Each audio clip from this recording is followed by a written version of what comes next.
We could use your help masking all that dilithium. We, as in Discovery. What we are you really talking about? Shush. And that by now it's a lost cause trying to say no to you. I've never been to Earth. I've never been to this one.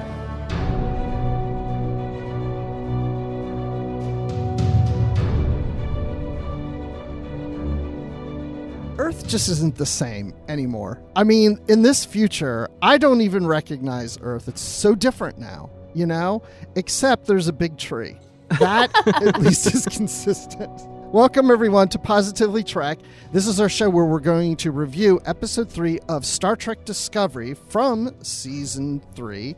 Wow, two threes. We have Season 3, Episode 3, People of Earth is the title of the episode. And with me, as always, is Dan Gunther. Dan, are you ready to talk about this episode? Oh, definitely. Yep, lots to say about this one. And of course, for the third time, since we're talking threes. It's perfect. The third time she's joined us, but I think she's been on more episodes, but our third time recording with her, because we do 2 episodes in one recording, we have Katie Nickolaou. How are you? I am so great. I'm so excited to be back. I love working with you guys. Awesome. So happy to have you on the show.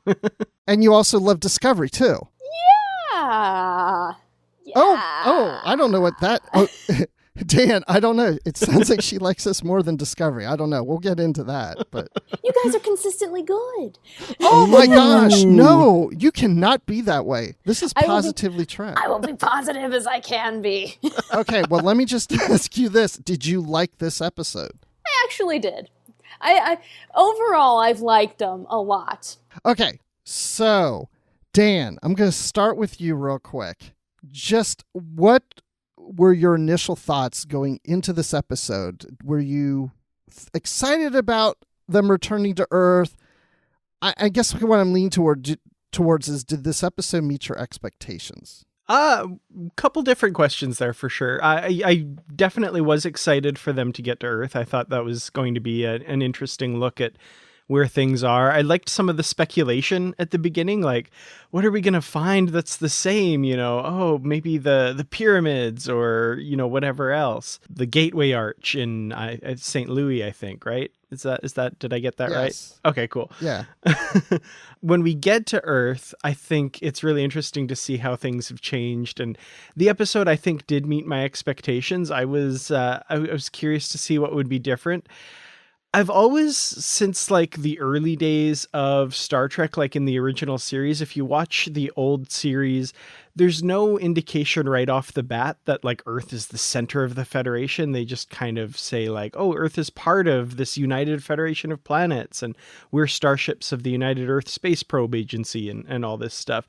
So I've always since then kind of wondered in the back of my mind, what would it be like if Earth was just like another member of Starfleet and not the main kind of planet? And then this episode kind of takes it further and says, well, Earth is no longer in the Federation. And I'm like, oh, that's interesting. Like, what does that universe look like? Yeah, I thought that was interesting too, because like you said, it always feels like Earth is kind of the center of the Federation. But the Federation, of course, is more than just Earth. So yeah, what if that isn't the central part of the Federation or even Starfleet? You know, because Starfleet isn't even based on Earth anymore. Katie, what were your thoughts about that situation? I thought it was very strange for me to imagine a future Earth without the Federation or Starfleet. Because it's kind of like if you pose the question, oh, would you want to join Starfleet, to any geek today and say you could join it right now, everyone would say yes. And I feel like even in the future, maybe people would be like, I still want to do that. That seems like a pretty cool job. So it was really interesting to see if you take that out of the equation, what would the people of Earth be like? And so it was really... I enjoyed the way that they handled Earth outside of the Federation. They could have taken it in very different ways and made us like all raiders or everyone going pirate or something like that. No, they handled it pretty realistically. They did, but in a sense, aren't we all kind of just a little disappointed that the future isn't brighter, that Earth stands on its own? It's not part of the Federation. It's not part of Starfleet anymore. I mean, there's like a century difference of when Starfleet and the Federation were around Earth, you know, that Earth was part of that. And they've, you know, closed themselves up from really the rest of the universe, and they're so defensive. And it's sad in a way because as Star Trek fans, we're always looking at this, the bright future and things will get better. And here we are.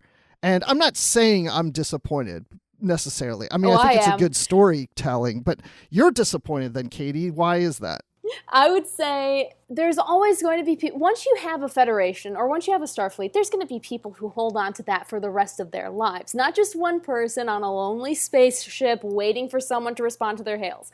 There's going to be more people on Earth. Like, even now, we have people who are out on their own trying to build their own rocket ships. They're far and few between, but it's not like everyone on Earth is going to be like, oh, no, we aren't going to talk to anyone. We have this shield around Earth, and even our own people, we don't scan vessels for human life. We just fire. Well, to your point, I think we're going to find out that not everyone on Earth is like this. Like, I feel like this is kind of something that's grown out of things that have happened. You know, we have this kind of mentality that, you know, we have to close our borders and, you know, Earth first. I don't know if there's any kind of parallels to anything that anybody might think of, but, you know, I tend to think that, you know, there's still a lot of people on Earth that wouldn't necessarily buy into that 100%, or, you know, maybe they've been told and manipulated and, you know, believe that or something. But I think we're going to find out that there's a strong group of people that, you know, like, I'm going to put the prediction here. By the end of the season, Earth will be back in the Federation. I think. Oh, yeah. You know, so I think the seeds are there. I think they're just kind of showing where things have gone and what we have to change now. Yeah, I mean, I think you're right. But, you know, this is one of the things that sometimes is a problem as viewers of Star Trek. We see a race or a society, a planet represented by a few people or organizations. So we think the whole planet's that way, you know, and that's such a narrow view. So to your point, Dan, it's like, you know, this is like a defense force. This is like protecting Earth. And just because Earth's not part of the Federation doesn't mean that Earth is a bad place or a depressing place or it's not a happy place. Everybody could living a great life on Earth and it's perfect and it's wonderful. It's just because of the circumstances of what happened in the universe with the dilithium. Well, they're cut off from other things and people are trying to raid them, so they're protecting Earth, and it's a very happy, safe place. It's not where we want it to be because we don't want to be fighting against others and being raided and have to put up a shield and kind of isolate ourselves. But at the same time, maybe life is good on Earth. And, you know, we look at it as like a bad situation, but everybody on Earth might say it's all good. Yeah. Like, imagine if you lived outside the United States and the only interaction you ever had with the United States was immigration and customs enforcement agents. I think that's what we're seeing here. So you see a parallel, huh? Oh, definitely. I don't think it's as masked a parallel as they've done before. Like, Star Trek can be pretty blunt with their parallels to current situations, like the original series episode with the half white face, half black face, and then the other opposite. Forget the name of the episode. Oh, I'm being a bad geek right now. Let that be your battlefield. Let that be your last battlefield. I knew. I was like, I don't think I got that exactly right. I'm impressed regardless. That's good. That's good. Oh, gosh. But yeah, I think they're trying to return to that form of pretty blunt parallels. Does Earth always have to be in Star Trek in some kind of situation where it's going to be attacked, or like we always have to threaten Earth in some way? It kind of gets on my nerves after a while. The entire Xindi arc. Yeah. Well, that's kind of what I like about this episode. It's almost setting up Earth to be kind of sidelined in this. It's not the most important place. It's not, you know, they've cut themselves off. They've sealed themselves off. They're not the seat of the Federation now. And I think that's interesting because that's something we've never seen before. Yeah, I'm disappointed in where Earth has found herself and that kind of thing. But I think narratively, story-wise, it's interesting that it's kind of on the fringes. And, you know, we see that throughout the episode, for example, like from Book and Burnham's perspective, they keep referring to no one knows you way out here. Like, you know, Earth is the frontier now. Like, that's really interesting. So what'd you guys think of Captain Nadoya? You like Captain Nadoya and her role in this and what the Federation is doing? I mean, not the Federation. See, I'm referring to Earth as the Federation. Force of habit. I don't know. I think she's doing a job that she was meant to do, and clearly she's done it right and well because Earth's still intact. From what I saw with the negotiation scene, which I'm sure we'll touch on a little later, but I don't know. She doesn't seem like quite the top-notch captains that we're used to. I liked her performance. I think she had an interesting role in the episode because, you know, from her perspective, I think she's playing this well. The basis of being insular and cutting yourself off from the unknown and all that is fear, right? So she's an Earth Defense Force captain who fears the unknown and is doing everything she can to protect her home and, you know, from what she perceives as this alien threat and that kind of thing. And I think from that perspective, she was an interesting character. And I love the kind of reveal at the end, of course, where everything she's kind of assumed and made all these decisions based on this assumption that turns out to be completely wrong. I love that, you know, she's still open enough to be like, oh, I was wrong. Okay, let's start over from this position now. So, you know, a little bit by the numbers as far as things go, but I can appreciate her perspective. And, you know, it's been a century of Earth being cut off and insular, and that's what that situation breeds, is this fear of the unknown. Yeah, I like that you both brought up that negotiation then later with Wen and part of the Raiders from Titan. And that whole situation could have gone really bad. It could have not worked out at all. But if anything, that showed me that even though things have changed, some things remain the same. And that is that we have reached a point that even if there's avoiding communication and there's a disagreement and there's a misunderstanding, which there was between these two parties, that once it's revealed, we're not fighting against it just to be right or always having our way.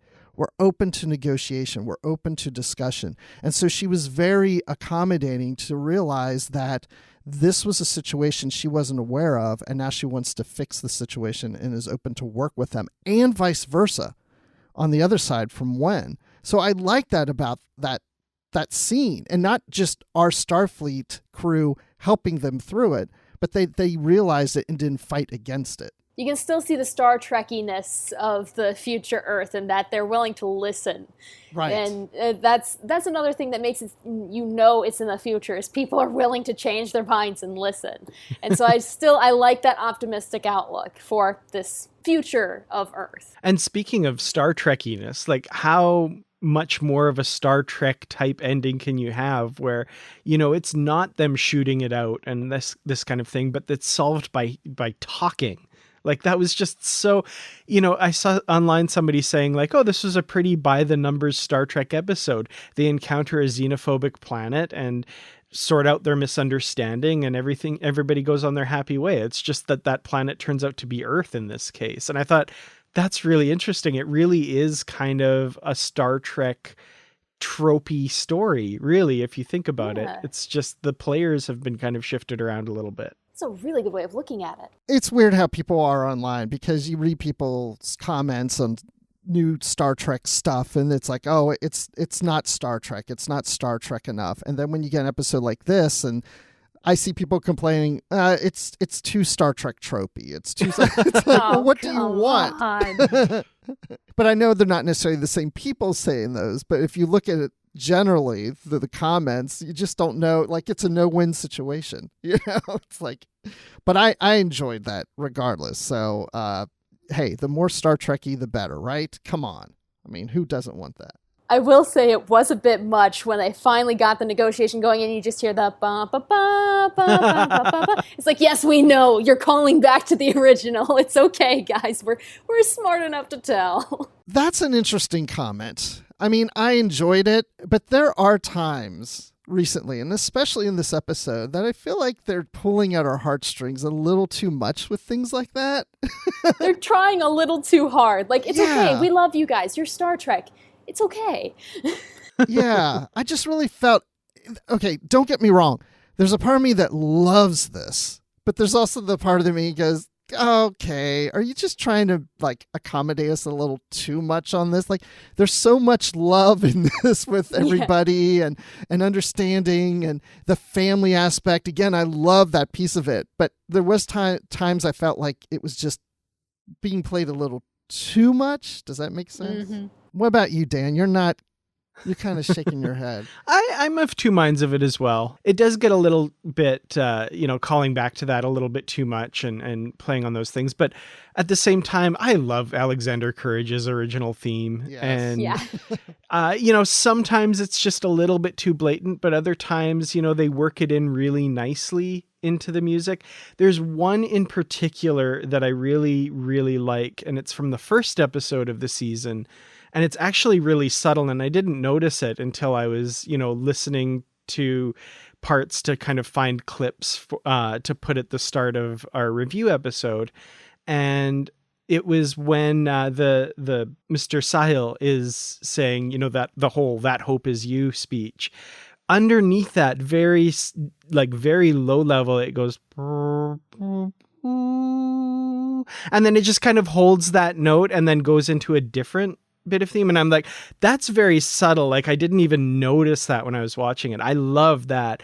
But yeah, they do the whole triumphant theme and just like as a like really sticking out. Yeah, it gets a bit much sometimes, but I do like when they get creative with it. Yeah, and they didn't play the whole theme though. They just did like the first 3 notes, I think, at the end of that scene. It's kind of stopped, but then they played it more at the end when they're on Earth in San Francisco at Starfleet Academy, and the camera zooms out, past the bridge and everything. So that one I have a little bit more patience for, because it's the Federation, it's the Starfleet theme. We're seeing the Golden Gate Bridge, we're seeing the former grounds of Starfleet Academy. I'm like, themes do play a role in television and film, and I think like if you're showing that and you have the theme playing, I'm like, there's really no other choice you could make in that situation, I think. Yeah, and I mean, in this topic, even the speeches we get sometimes, I just feel like sometimes it's just a little much. But again, don't get me wrong, I love it. I mean, I really do. But it just seems like there's so many times now in Discovery we've had the bridge speech, like Saru, speaking about being, this crew in the future. And wow, what a moment there. He is officially the captain. And I love how that scene played out too, because it wasn't made into a big conversation between him and Burnham, where Burnham's like, no, it's you. We don't need to discuss it. It's you, Saru. I love that. Yeah, it's a big step for the character. And I love that each season we have like the official captain of Discovery now. And in here in season 3, it's Captain Saru. That's pretty cool. The one thing that I wonder about is, like, you can be a captain of a vessel and have the rank of commander, and he's wearing the captain's uniform with the captain's rank on his badge. And I'm like, okay, who promoted him there? Who authorized that? Because that doesn't quite sit right with me. Like, who's the admiral that said that that's okay? Giorgio! There you go. There's an admiral on board. No one asks questions, it'll still be an admiral. I wonder how Saru feels about that. We didn't get Saru's reaction to her being an admiral. Admiral in quote marks, of course. Imagine it just be like a side eye, like a double glance, like, wait, what? What? No. So yeah, that's interesting. I hadn't thought about Saru in that manner of him putting the uniform on, because I guess he's more of an acting captain, not an official. No, he's actually the captain now. He was the acting captain up to this point. But now he's the official captain, but not of rank. Well, official rank. Apparently he is, because he put it on. But I'm like, I don't know where. I guess there's maybe some Starfleet regulation that allows you to promote yourself. But you can, like I said, you can be the captain of a ship without the rank of captain. Right. Yeah. See, part of me has always wondered, like in the replicator room, what stops an ensign from just replicating an extra pip, just for the sake of cosplay or the holodeck? Like, oh, I'm pretending I'm an ensign, or I'm pretending I'm a lieutenant. Like, is there a special card you get with your promotion? Like, here, you've unlocked a new clothing allowance. I wonder if they just have extra captain's uniforms lying around. That's what I was wondering with regards to Giorgio. I was like, how did she get this uniform? Like, is the computer okay with this? What the heck? Imagine the computer just being like, excuse you. She has her ways, you know. She is Section 31. She has all the sewing skills that come along with her training. She's in her room. She's got a sewing machine. She's sewing it. It's one of those elective courses you can take when you're practicing for Section 31. You have to have good sewing skills to be in Section 31. If you think about it, that's how you make your own undercover clothing. It would be a very good course to have. That's quite interesting. So we'll move on from there. So yes, Saru is now captain. And then we find out later that Michael Burnham, she takes on the role now of number one. Although at first she doesn't accept it right away. But her character is quite interesting in this episode. There's a lot of changes involved in her, a lot of things about her that we don't know exactly what has happened to her in the past year, which makes me wonder if that future episode, That Hope Is You Part 2, is a reflection back on the past year of Burnham, because the season premiere episode was called Part 1, but we never got the Part 2. And I'm wondering if Part 2 reveals things that she went through that they're hiding from us right now. I would love to see that, because she definitely, you see her in this episode. I can't remember. I think it's Tilly who says, you just look lighter. And I totally agree with that, because you see the character on screen and she's smiling more. She seems like she's enjoying herself more. And she just is free of all of the, I don't want to say gunk, but gunk of everything that she's had to deal with in her life. And she basically got a fresh start. And now she's coming back to a life she's known, but as a new person. Yeah, there's been a lot of changes with Burnham for sure. And yeah, lighter somehow. That's definitely an interesting observation. I really like that. I also like when she describes Discovery as being familiar but far away. Like this whole, like you said, Bruce, this whole year of experiences has changed her really fundamentally. And I'm curious about That Hope Is You Part 2, because we have all the titles for the rest of season 3 now, and it's not in there. So would that be like the season 4 premiere? And like by that point, how far removed are we? I'm really curious as to what their plan is, but I would also love to see that year filled in, and you know, I think we'll get pieces of it along the way maybe, but yeah, I'd love to see like what was Burnham up to for that year. What are some of these adventures she's been on with Book? And I love seeing her having this lighter personality. But at the same time, I'm thinking, is this a response to fans where the writers are like, we need to loosen her up? You know, it's like, there's always that thing in my back of my mind. It's like, well, really, what are the writers thinking or the producers thinking? Is this a response to that? Or was this something that was always planned? And in a lot of ways, I think it's a mix of both. I think the fact that show is called Discovery, and it's about Burnham discovering herself. I've kind of always expected she will loosen up and really start to find herself, that this is her journey. And, you know, coming from Vulcan and joining other humans from Earth and trying to fit in and discover herself through the process. I mean, that's what a lot of is going on with all these characters. They're all discovering themselves. I mean, even look at Saru. I mean, he's made a big leap from where we started with him originally in season 1 to where he is as captain. But I really love Burnham's relationship with Book in this. There's definitely some sexual tension between the two of them, for sure. Especially when she's zipping up his uniform. They had to play that slow and that moment. Oh my gosh, yeah. It's like, oh my gosh, we get it. But the dynamic between the two is so much fun that just they play off each other, you know, and they tease each other, and they're always talking about these things that they dealt with in the past. Remember when, oh yeah, don't get me started with that kind of thing, you know? Mm-hmm. It was great. And I like that they didn't focus entirely on the sexual aspect of it. Because in real relationships, that's not the whole thing. You have to enjoy the personality and the experiences with them. And I'm so glad that they just had a fun side to the relationship and not just a, ooh, sexy without your shirt on, sir, side. Yeah, right from the very beginning of the episode, right? She describes him as a friend in the truest sense of the word, or whatever she says, right? Like, they have a deep friendship right now. It's not romantic. I think the potential is there, obviously. There's some hints, but you know, at this point, I love that they've established that they've spent a year getting to know each other on that level and not on, the other more obvious levels, I guess. And I love Book. I think he's great. I've seen some people talking about his personality, him being one note.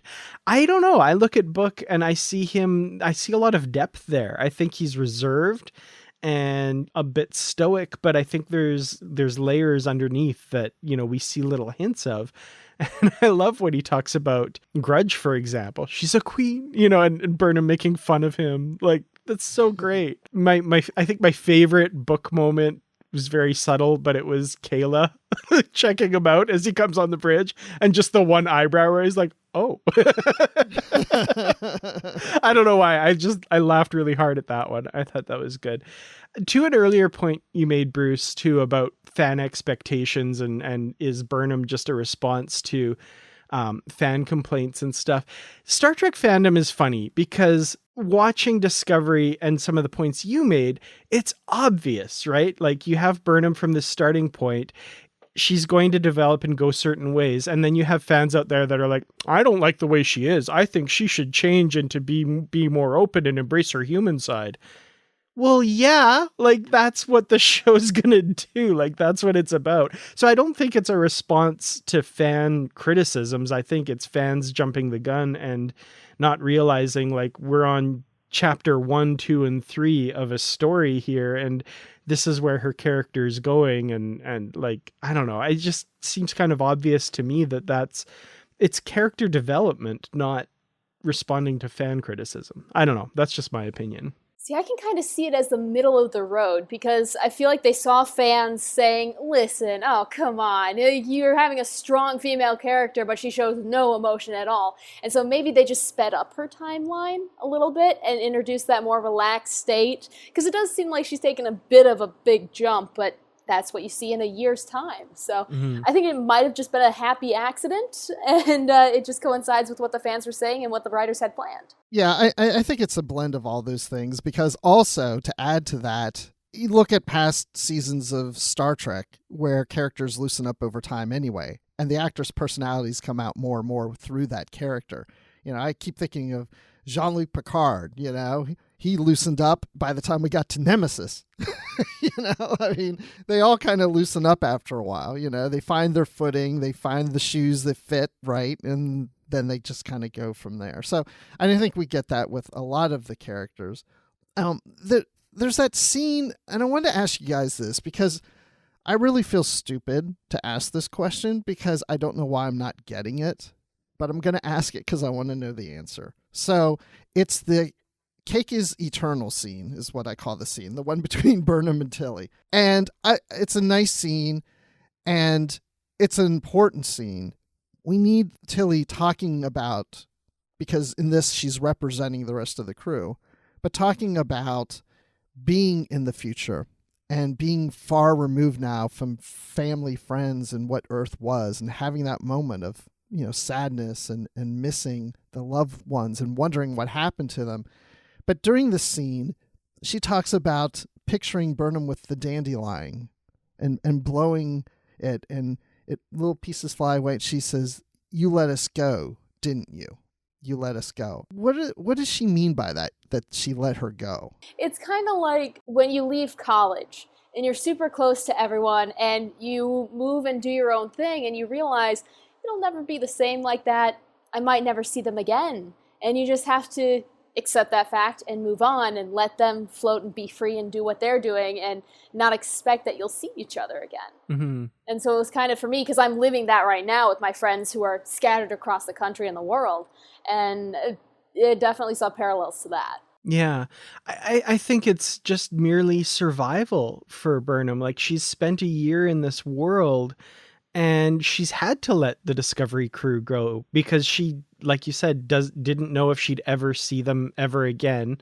In the previous episode with her, it could be tomorrow, it could be 1,000 years that Discovery shows up. So in order to cope and get along in this world and move on, she had to let them go and make peace with the fact that she would likely never see them again. Like, we kind of underestimate, we get this year-long jump, but if we had followed it along, if we'd seen an entire season for example, of what Burnham's been up to and what she's been doing, you would see that gradual, like, I'm never going to see my friends again. I have to let them go in order to be able to, psychologically survive. I think that's what this is a reflection of. Like, now all of the sudden in the space of a day, this crew has been dropped back in her lap, and she doesn't relate to them the same way because psychologically she's had to let them go. So I think that's what they're talking about. That's what, they're reflecting here in the scene. Got it. Yeah, that all makes sense now. Oh my gosh. Okay, so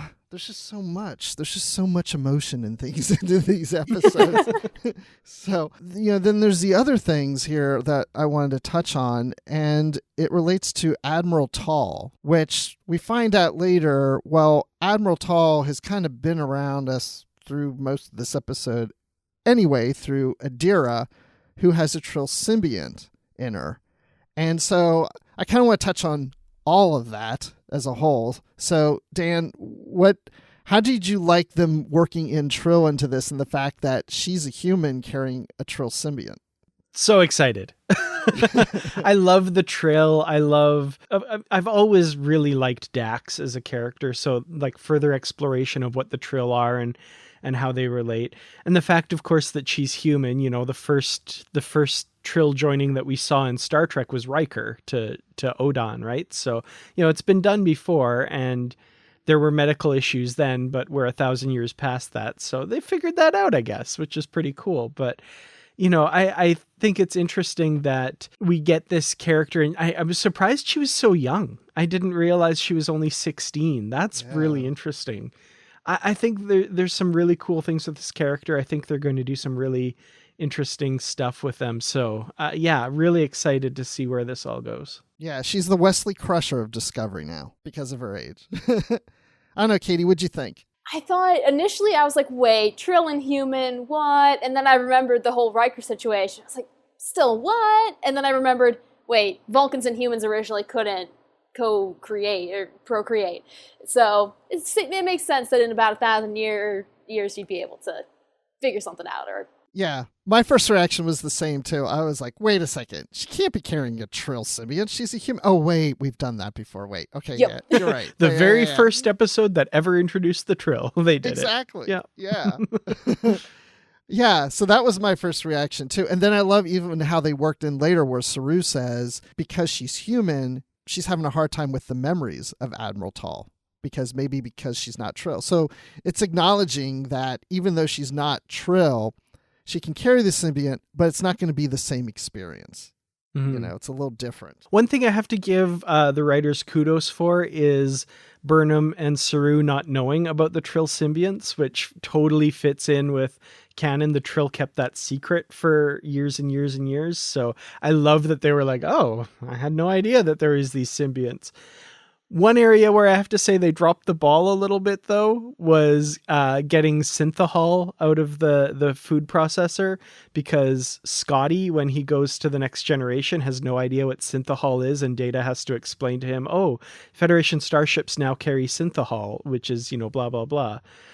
So, whoops, there a little, just a little bit of, you could say Scotty was confused. He also thought Kirk was going to rescue him, so maybe he's just a little confused. But yeah, I was like, ooh, a little bit of a miss there, I think. But that's okay. They just jumped the gun. Just a little bit. Just a little bit. Just a century or so. It's fine. Okay, Dan. So that bothered me a little. And I did tweet it. Oh, really? I didn't see that. Yeah, I did tweet about that.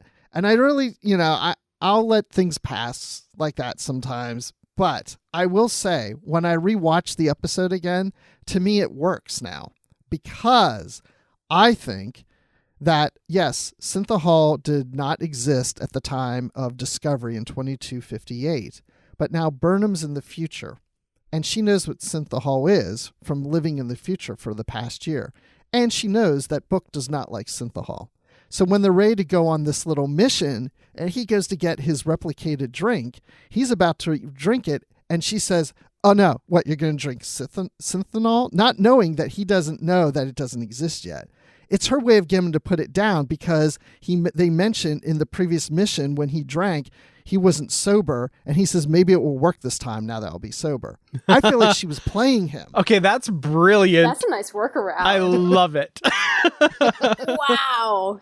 So go back and watch that scene now, thinking that, and then you realize it does work. That it's like she's just trying to get him to put that drink down, and she knows he won't drink it if it's synthanol. So that's interesting. I like it. I have to work through things all the time like this. Like on the first episode when she didn't seem surprised to hear about the Gorn. You know, I was like, wait a second. They haven't had first contact with Gorn. Oh, but she was on a ship with Mirrored Lorca, who had a Gorn skeleton, and he probably told her what a Gorn was, but that doesn't mean the Federation and Starfleet had met the Gorn yet. Yeah. The other thing I thought with regards to that, like my brain did a whole thing there, was, Arena was the first contact with the Gorn, but they don't find out the name of the Gorn till the end of the episode. Like the Metron tells him, oh, the Gorn vessel, blah, blah, blah.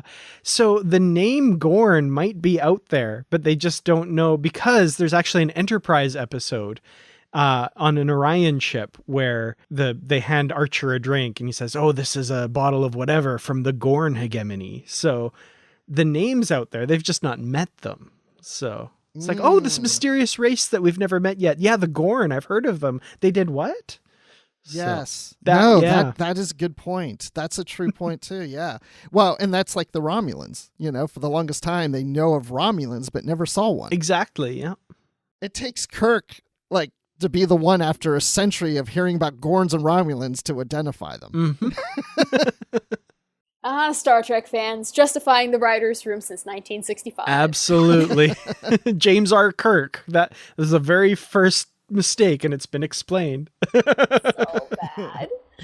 It all works. It all works somehow. We all make it work somehow. So one of the things I also want to touch on is Adira. So I really, as we were just talking about her character, I want to get more into her character. I love that she's going around and she's trying to, she's sabotaging the ship. And I love the exchange that she has with Stamets of why she's there. And I mean, she's really trying to find Starfleet in the Federation because of the symbiont being Admiral Tall. But I really like her character. I like the dynamic she had with Stamets and Tilly too, that she's just doing her thing and they're like, what are you doing? Get away. I know we're all smart here and all that stuff. The sass in those scenes, I love it. It was one of the more lighthearted parts of the episode, I think, because it showed the human aspect of things. Like, whether you're from the future or from the past, humans are still going to be sassy and it's still going to be fun. Mm-hmm. I love that Stamets has somebody to geek out with, like when he's standing there explaining his life's work. Like that scene was fun. Like he's just like, I get to talk about the displacement activated spore hub drive, but nobody calls it that. It was cute. I really like Stamets geeking out, and the fact that Adira also is wide-eyed and just like taking in all this information and just kind of excited about being on this ship that looks like a museum, but still has some pretty cool technology. Yeah, I just wonder if she and Tilly are going to be best friends or always just kind of bickering with each other. Or always competing. Tilly has her hackles up around them. Like, it's just like, woof, she does not. She's threatened, I think, which is interesting. Best frenemies, I think. Mm-hmm. Definitely. Yeah.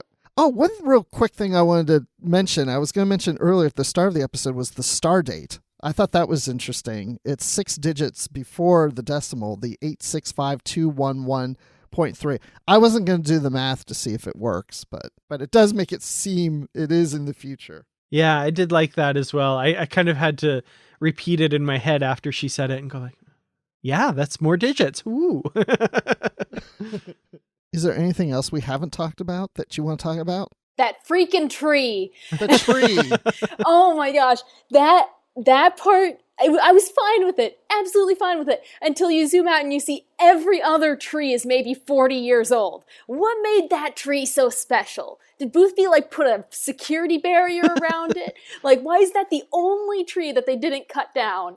Well, there's going to be a novel by Christopher L. Bennett that will explain all that. I was so happy. They're like, oh yeah, this tree's lasted so many hundreds of years. I'm like, yes, I love this, writers. It's so great. Why? Well, wait, how do you know the other trees last as long? Maybe those are all newer trees. They're just fully grown now. I mean, it's not like every tree that died off they never replaced, right? It wouldn't be just like Earth doesn't have any more trees because nobody would plant a new one. I was like, how come that one tree survived out of everyone in the Bay Area?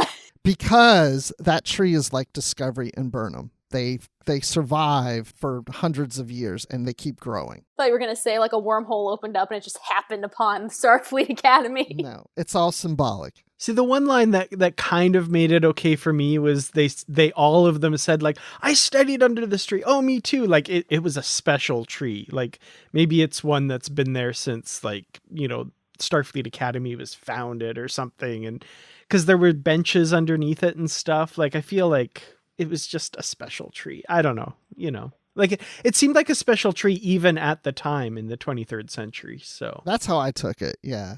Somehow it's a special tree. It's like when I took a tour of Paramount Studios, they took us by the tree. There was this one tree that was such a thing. I don't know why.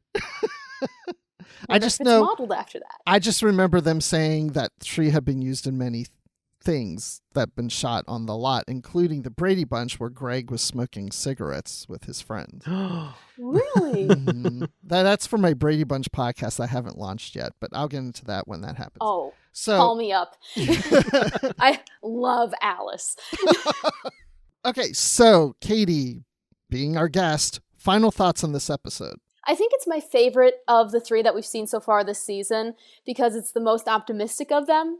Yes, of course, the Federation is mostly gone. You had the burn, massive devastation, and dystopian society, but now you see there's still Starfleet Academy. There's still the Golden Gate Bridge. There's still so many things that they remember. And it does give you hope and it reassures you as a fan that not everything's different. And they're just going to explore what is different while still holding true to their values. And so that gives me hope for the rest of the season. Dan, I want to get your final thoughts. I'll give mine, and then we're going to go back to Katie because she revealed to us before the show her thoughts on the last two episodes. So, Dan, final thoughts on this one. I really enjoyed this episode. I like the very Star Trek message and ending of it, you know, with the negotiation versus the shootout. And to Katie's point, of course, it's optimistic. I like the optimism. Boy, that bridge has been there a while, eh? Like, that's an old bridge now. But yeah, no, it's really good to see Earth, even though things aren't exactly as we remember.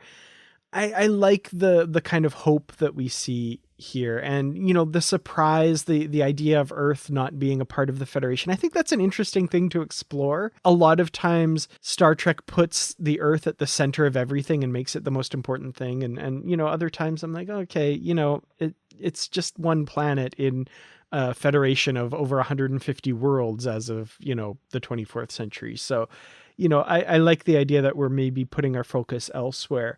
As far as a rating, I'm going to give it one really cool museum that people live in. Oh, that sounds wonderful.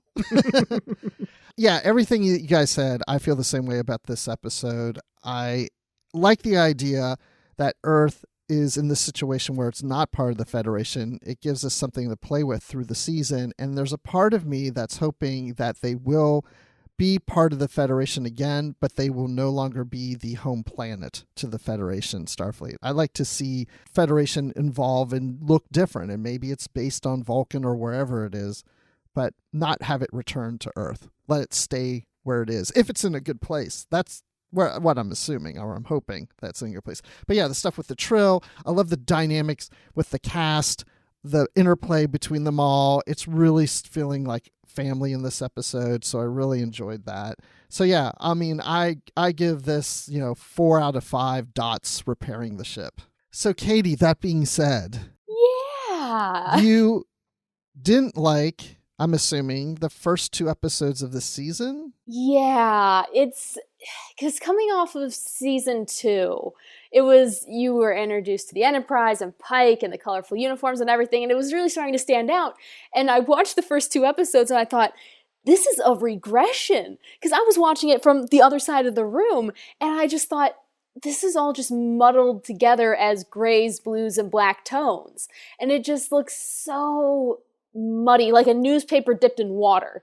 And I just was like, come on, guys, you have such vibrant stories, such good stories to tell. I get it's dystopian, but that doesn't mean it has to go back to noir films and be black and white. Like, you can add color and depth, and like the Andorians, they popped so much because of their blue, and the Orions, they're green, but that was the only color there was.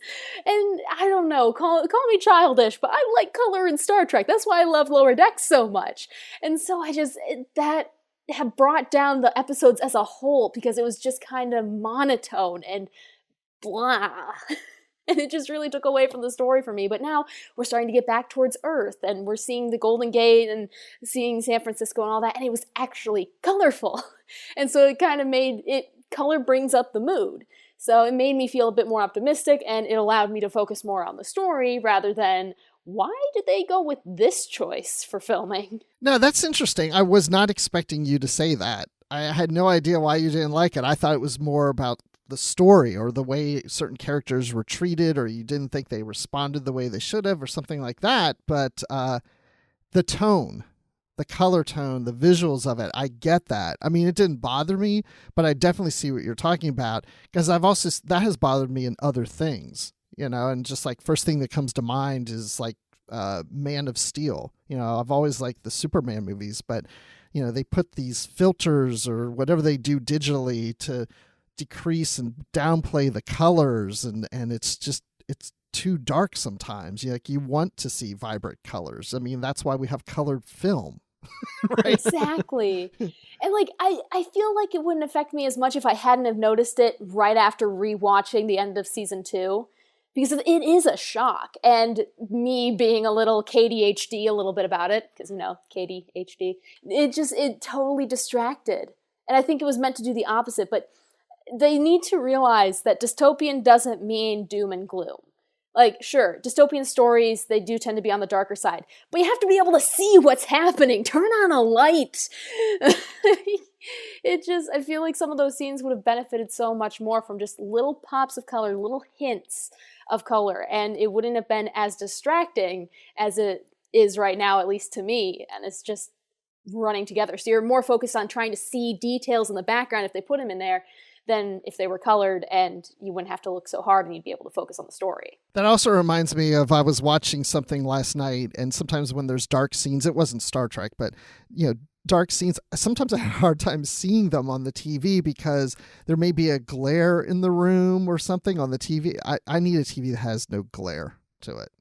Mm-hmm. They need to make them that way. That's my biggest complaint about The Mandalorian, especially season 1, actually. So many of the episodes are just so dark. Like, I can't see anything. Anyway. That's what I was watching last night. I kind of figured. That's why I was like, is that The Mandalorian? I think it was The Mandalorian.